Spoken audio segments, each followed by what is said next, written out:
ರಾಜ್ಯ ಬಿಜೆಪಿಯಲ್ಲಿ ಅಂತರ್ಯುದ್ಧ ಮುಗಿಯುವ ಯಾವ ಲಕ್ಷಣಗಳು ಕೂಡ ಕಾಣಿಸ್ತಾ ಇಲ್ಲ. ದಿನದಿಂದ ದಿನಕ್ಕೆ ಆ ಸ್ವರೂಪ ಬದಲಾಗ್ತಾ ಇದೆ.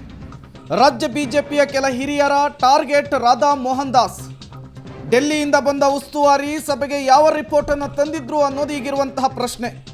ಹೈಕಮಾಂಡ್ ಸೂಚನೆಯಂತೆ ರಾಧಾ ಮೋಹನ್ ದಾಸ್ ನಡೆದುಕೊಂಡ್ರ, ಯಡಿಯೂರಪ್ಪ ಕ್ಯಾಂಪ್ ಸೇರಿಕೊಂಡು ವಿಜಯೇಂದ್ರ ಪರ ಬ್ಯಾಟ್ ಅನ್ನ ಬೀಸಿದ್ರ? ಹೈಕಮಾಂಡ್ ಯಾರನ್ನ ನಂಬುತ್ತೆ? ಮೊನ್ನೆಯ ರಿಪೋರ್ಟ್ ಡಿಸೈಡ್ ಫ್ಯಾಕ್ಟರ್ ಆಗುತ್ತಾ ಅನ್ನೋದು ಈಗಿರುವಂತಹ ಪ್ರಶ್ನೆ.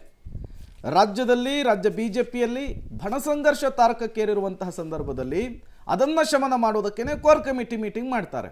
ಈ ಸಂದರ್ಭದಲ್ಲಿ ಅತ್ಯಂತ ನಾಜೂಕಾಗಿ ಪರಿಸ್ಥಿತಿಯನ್ನು ಹ್ಯಾಂಡ್ಲ್ ಮಾಡಬೇಕಾದಂತಹ ರಾಜ್ಯ ಬಿಜೆಪಿಯ ಉಸ್ತುವಾರಿ ಎಡು ಬಿಟ್ರಾ ಅನ್ನುವಂತಹ ಪ್ರಶ್ನೆ.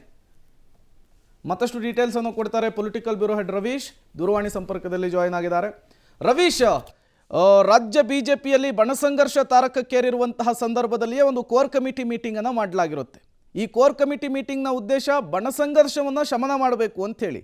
ಇಂಥ ಸಂದರ್ಭದಲ್ಲಿ ರಾಜ್ಯ ಬಿಜೆಪಿಯ ಉಸ್ತುವಾರಿ ಅತ್ಯಂತ ನಾಜೂಕಾಗಿ ಹ್ಯಾಂಡ್ಲ್ ಮಾಡಬೇಕಾದಂತಹ ವಿಚಾರವನ್ನು ಮತ್ತಷ್ಟು ಬಿಗಡಾಯಿಸ್ಬಿಟ್ರಾ ಅಂಥೇಳಿ, ಎಲ್ಲೋ ಈ ಪರಿಸ್ಥಿತಿಯನ್ನು ನಿಭಾಯಿಸುವಲ್ಲಿ ಉಸ್ತುವಾರಿನೇ ಎಡುಬಿಟ್ರಾ ಅಂಥೇಳಿ. ರವೀಶ್, ಪ್ರೇಮ್, ಎಲ್ಲವನ್ನ ಮುಕ್ತವಾಗಿ ಮಾತಾಡೋದಕ್ಕೆ ಅವಕಾಶ ಕೊಟ್ಟಿದ್ದೇ ಇಷ್ಟೆಲ್ಲ ಬೆಳವಣಿಗೆಗೆ ಕಾರಣ ಅಂತನೂ ಕೂಡ ಸೀನಿಯರ್ಸ್ ಲೀಡರ್ಸ್ ಹೇಳ್ತಾ ಇದ್ದಾರೆ. ಪ್ರಮುಖವಾಗಿ ರಾಧಾ ಮೋಹನ್ ದಾಸ್ ಅವರ ಕೈಯಲ್ಲಿದ್ದಂತ ಒಂದು ರಿಪೋರ್ಟ್ ಏನಿತ್ತು, ಆ ರಿಪೋರ್ಟ್ ಎಲ್ಲಿಂದ ಬಂತು ಅನ್ನೋದೇ ಈಗ ಬಹುದೊಡ್ಡ ಚರ್ಚೆ.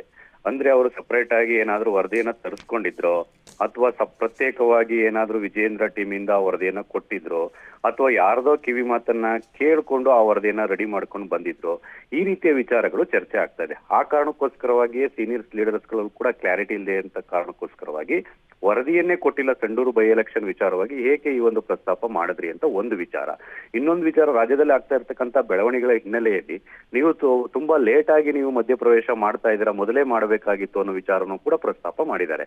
ಹಾಗಾಗಿಯೇ ಆ ಒಂದು ಸೀನಿಯರ್ಸ್ ನ ಅಸಮಾಧಾನಕ್ಕೆ ಕಾರಣವಾಗಿರ್ತಕ್ಕಂಥದ್ದು. ಈಗ ರಾಧಾ ಮೋಹನ್ ದಾಸ್ ರವರ ಇದನ್ನ ಹೈಕಮಾಂಡ್ ಒಪ್ಪುತ್ತಾ ಇಲ್ವಾ ಕಾದ್ ನೋಡ್ಬೇಕು. ಓಕೆ, ಥ್ಯಾಂಕ್ ಯು ರವೀಶ್ ತಮ್ಮೆಲ್ಲ ಮಾಹಿತಿಗಾಗಿ.